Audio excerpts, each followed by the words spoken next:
Anonymous and the mass adoption of the V for Vendetta mask, that only happened after the film, which I have never seen and wanted nothing to do with, and asked for my name to be taken off.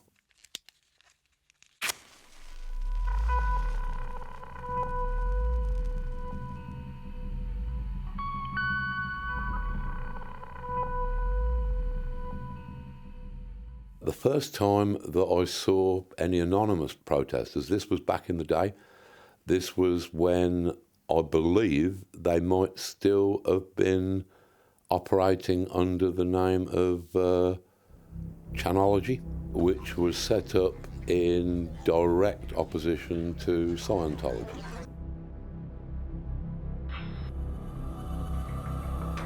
And I thought, yeah, I can see why they're wearing the masks. I can see that actually that makes a kind of sense when you're up against a famously litigious group. Then a while later, anonymous full-blown started to emerge. However, I think that the mass adoption of the V for Vendetta mask, that only happened after the film, which I have never seen and wanted nothing to do with, because it was a distortion of what my book was about, in which the words fascism and anarchy were never mentioned. I don't have a copy of it in the house anymore because, as with a lot of my early work, with most of it, the associations that I have with it are frankly a bit upsetting.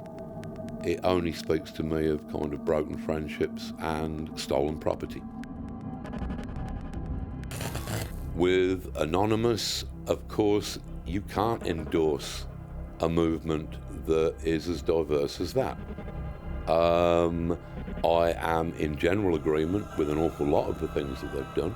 Because of my connection with V for Vendetta, I am perhaps one of the few public faces. I am glad if modern protest movements can find some use in that strikingly powerful image. And I can see how it also lends a certain amount of romance and drama to the protest movement, which is a good thing, because having been involved in protest movements in the past, they can be deathly dull. And I can see that having everybody dressed up as V for Vendetta might considerably improve things. Apparently, from what I was hearing, some few weeks before the eruption of the Arab Spring in Tunisia, there were children lining up in Tunisian playgrounds wearing V for Vendetta masks. This was one of the first signs of what was happening, which was basically that Anonymous were revealing corrupt government documents and secrets to the population, and thus sparking the Arab Spring.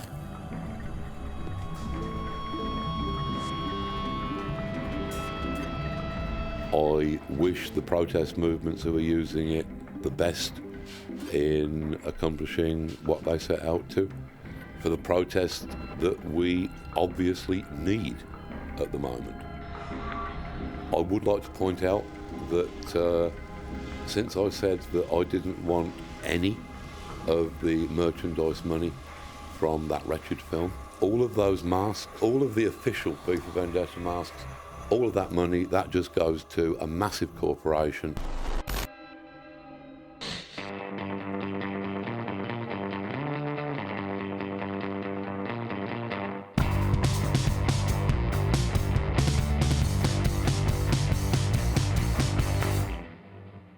Counterculture is the only way of critiquing culture. Just like, say, Marxism was the only way of critiquing capitalism.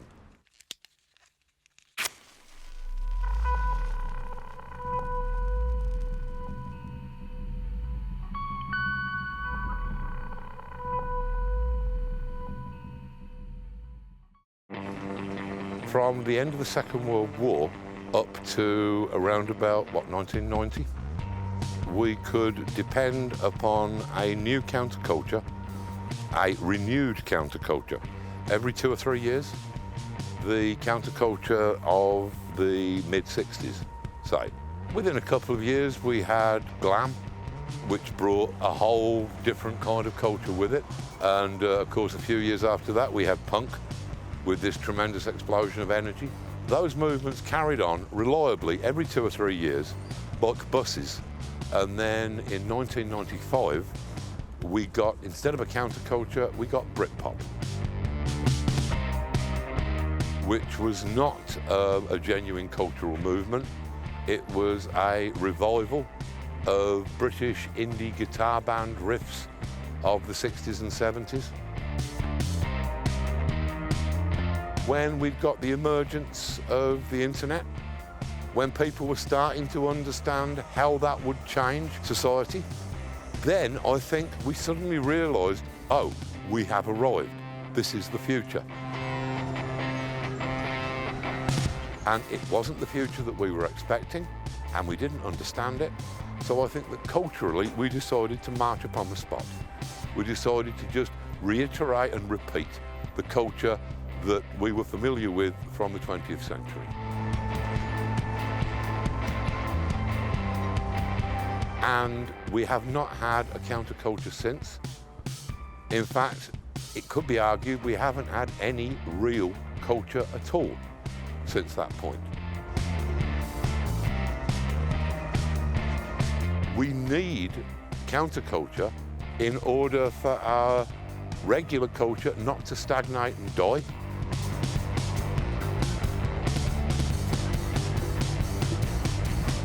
I have a feeling that the current tsunami of American superhero movies is really not doing our culture any good at all.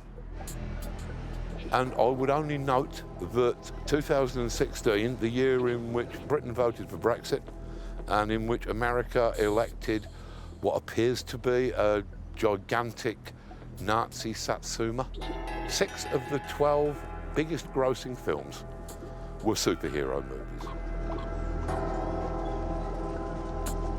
This is bad news for culture.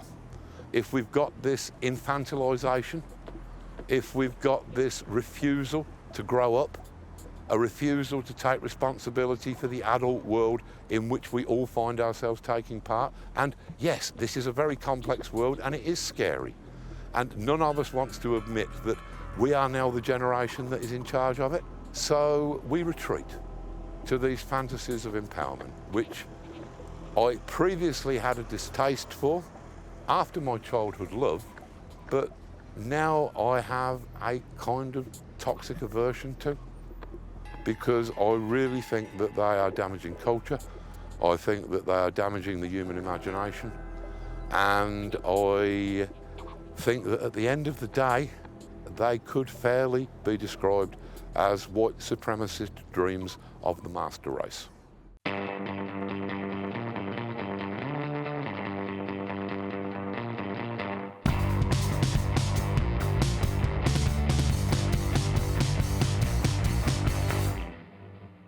So, je suis Northampton.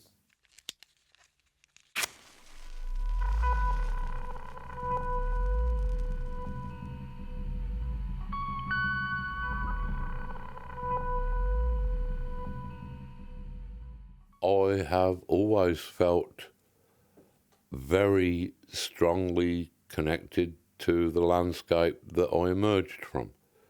I think that this is possibly something that's true of all of us. Our personalities, our lives are incredibly influenced by, perhaps not by the stars at the time of our birth, but perhaps by the situation in the neighbourhood that we were born in, the situation that our parents were living with, and that our family had been living with for perhaps generations. These things, I can see how they would very definitely affect the person that you would one day grow up to be.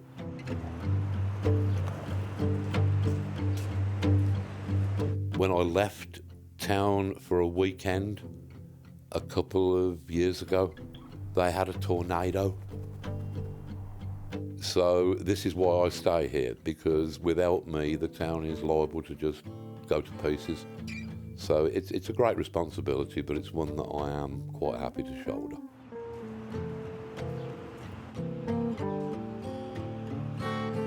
I moved out of the boroughs, but I never really felt the need to move out of Northampton.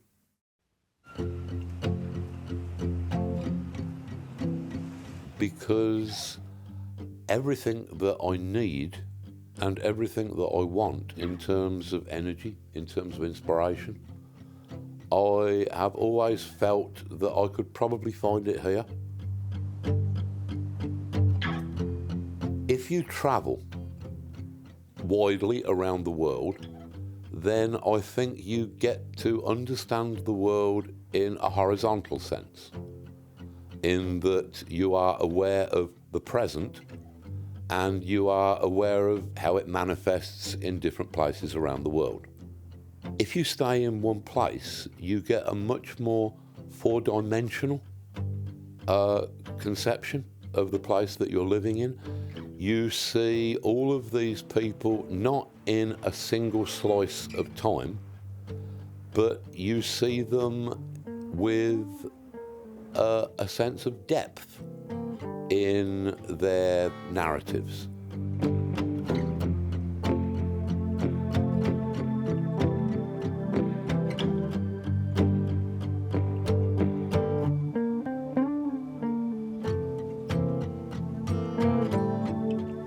I think that I've got excellent grounding for stating that Northampton is the centre of this country, at least.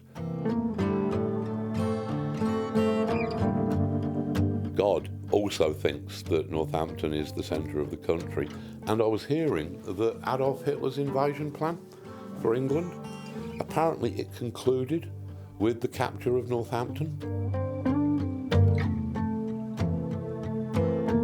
So that's Hitler, God, and me, who all are fairly unanimous about the importance and the centrality of Northampton. So if anybody wants that argument, then they should be aware of who they're taking on.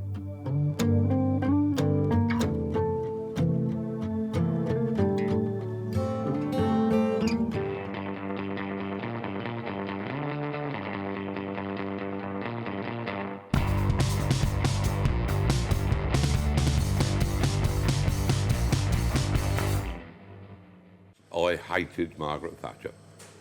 Absolutely despised the woman. However, not anywhere near as much as I hated Tony Blair.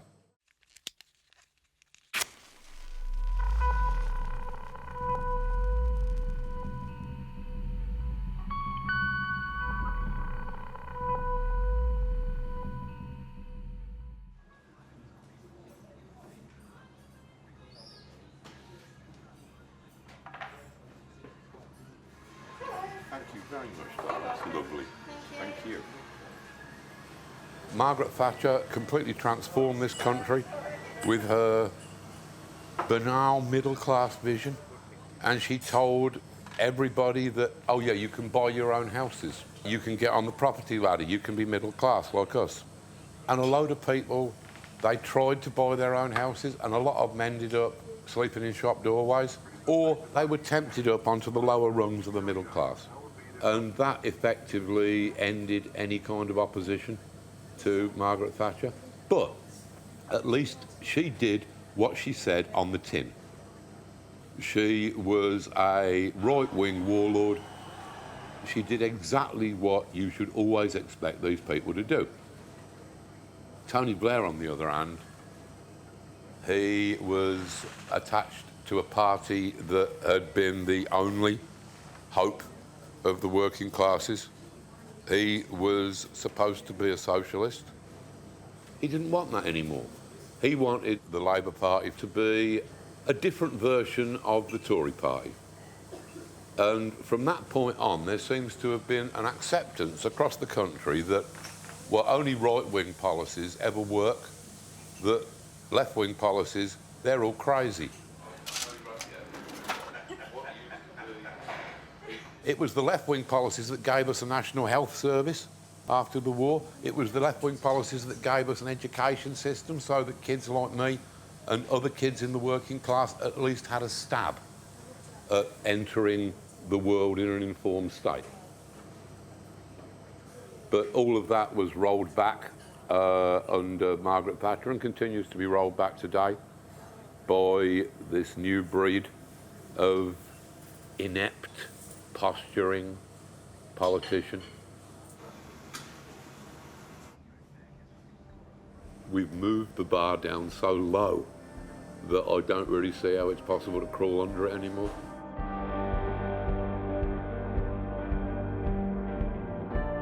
The way that I would like to see it working is, first, we get rid of national boundaries because we don't need them, and they're causing a lot of trouble.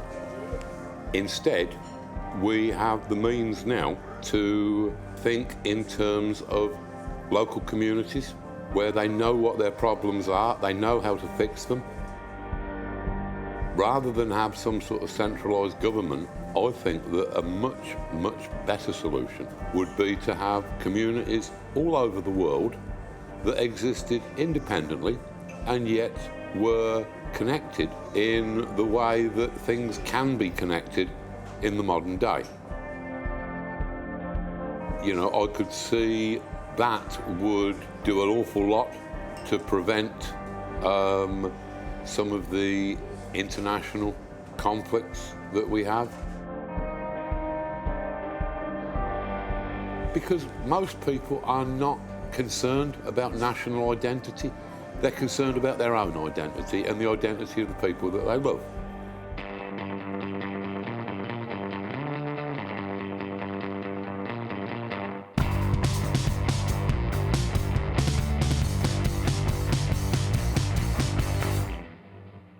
Making a protest vote in the elections is the same as turning up to spend the night in a Holiday Inn, deciding that you don't like your room, and shitting the bed as a protest, and then realising that you're going to have to sleep all night in a shitted bed.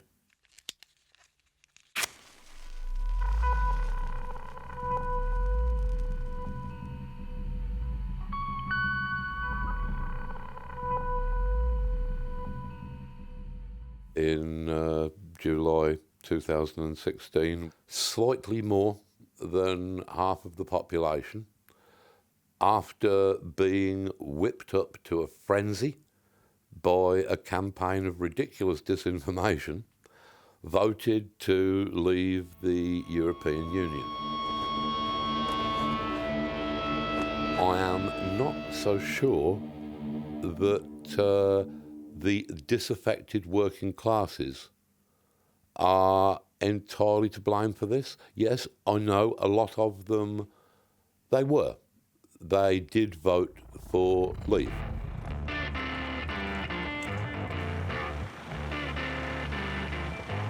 And yet the narrative seems to be, oh, well, it's these working people who have voted for this. And yes, and you can say that, well, it's because they've been ignored for so long, and yes, they have been ignored for so long. But then a lot of people have been ignored for a long period.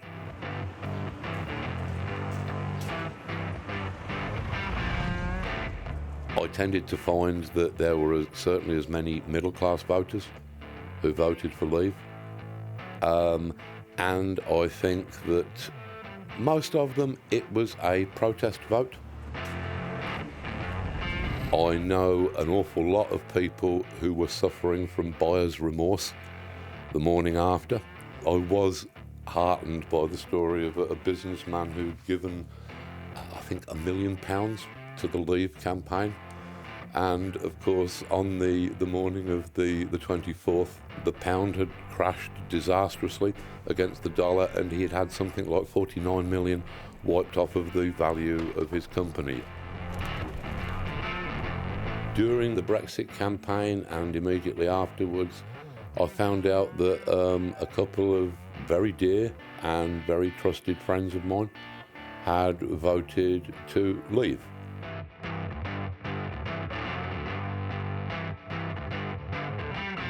This wouldn't have been due to the apparent borderline racism that I think also played a massive part in the Leave vote. These people were firm and convinced socialists during the 1960s. But the world that we're living in now is much, much more complicated than the world that we lived in the 60s. In fact, I think that mounting complexity is probably the root of nearly all of our problems.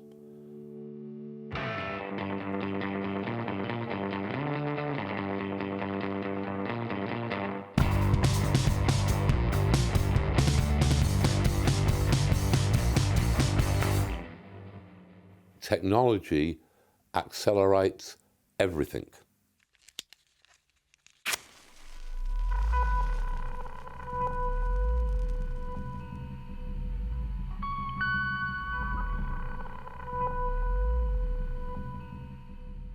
During the Renaissance, we had doubled the amount of information that we had acquired during that previous hundreds of thousands of years. Then it doubled again, sort of within a couple of hundred years. I believe that it doubled between 1960 and 1970, and I believe that the rate of information doubling at the moment is less than a year. There is a projected point where information is doubling every fraction of a second, which would mean that every fraction of a second we are acquiring more information than has existed in the whole entirety of previous human history. My feeling is that, say, as the internet, for example, erodes our concept of physical geography, as distance becomes meaningless, as national borders become increasingly meaningless, then things like national boundaries, they begin to evaporate. They start to mean nothing. People who can see the boundaries disappearing and who feel frightened and exposed, they are going to desperately try to turn the clock back to a simpler time when they could understand things or thought they could understand things. Some golden age in the 1950s. The same thing is true of religious fundamentalism. The religiously minded, or some of them, rather than adapt their spirituality to a changing world, have decided to say, no, we believe that God created the entire universe in 7 days and that he only put those dinosaur fossils there to test the faith of 19th century paleontologists. This is what leads to the idiocies of both religious and political fundamentalism. We should remember these people are frightened, and you can understand why. The world around them is boiling. It is changing from one state to another. None of us have any idea what is going on or what is going to be the outcome of all this, particularly our leaders, who are just surfing upon a wave of populism. They are not in control of the wave, they are surfing upon it. Nostalgia and sentiment are two of the things that lead most directly to the populist or fascist movements that we're seeing around the world today.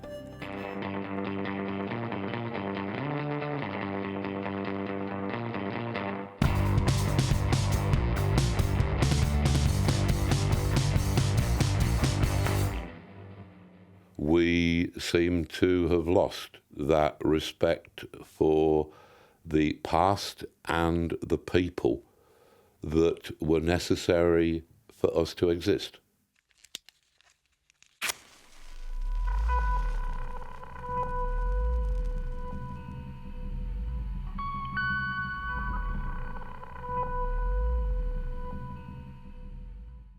what I wanted to achieve with Jerusalem, to actually take these fragile memories and to keep them somewhere safe, like with a ship in a bottle, to make these transient and temporary streets and people eternal, in the sense that I actually believe everything to be.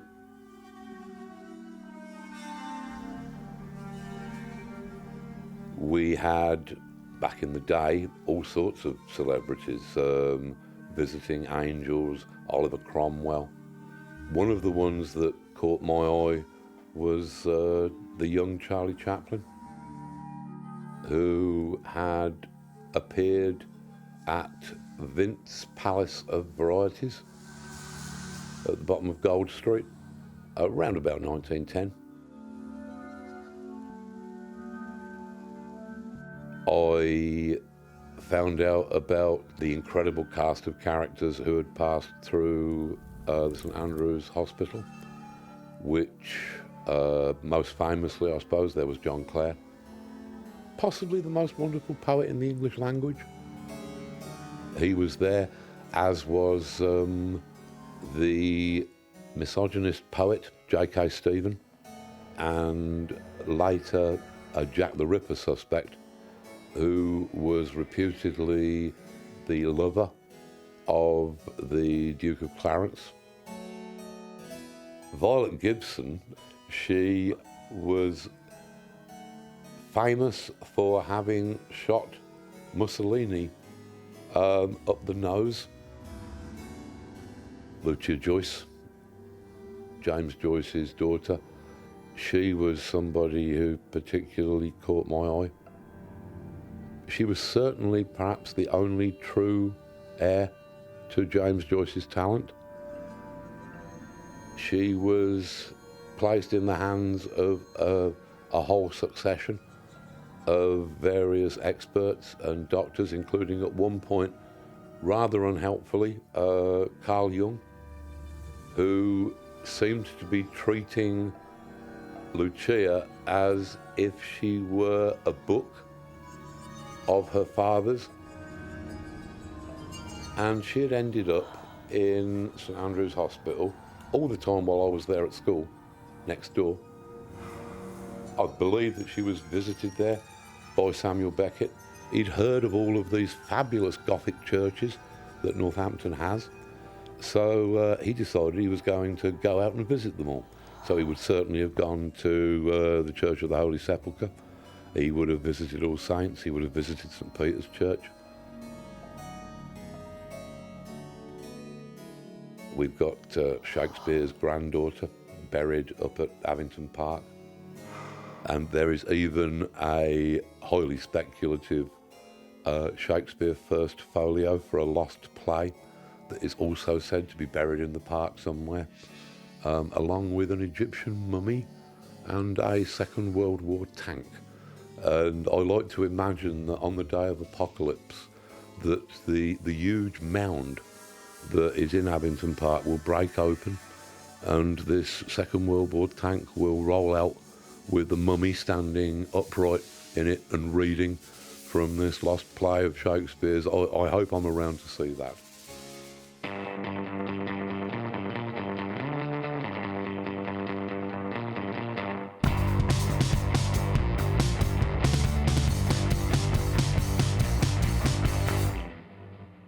Magic is political, magic is social, magic is cultural, magic is pretty much everything.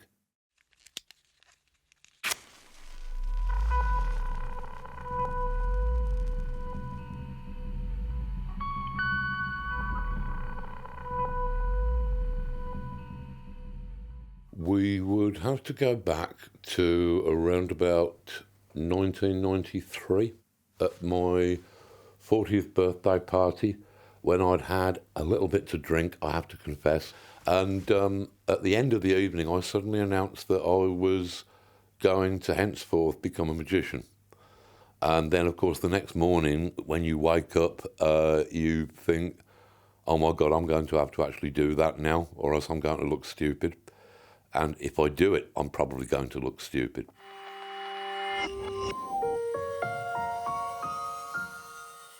I see language, art, consciousness and magic as being four facets of the same phenomenon. To me, creativity and magic are almost interchangeable. Our culture today is entirely acted out amongst the butchered parts and components of magic. What happens is, when we get urban civilizations, for the first time, you can get specialisation. You can get, for example, a priesthood who will take away magic's spiritual function. Those well-known bastards, artists and writers, who will take away magic's function as the dispenser of visions, and the birth of what we now recognise as modern science, which emerged out of alchemy. It emerged out of magic. And of course you've got medicine,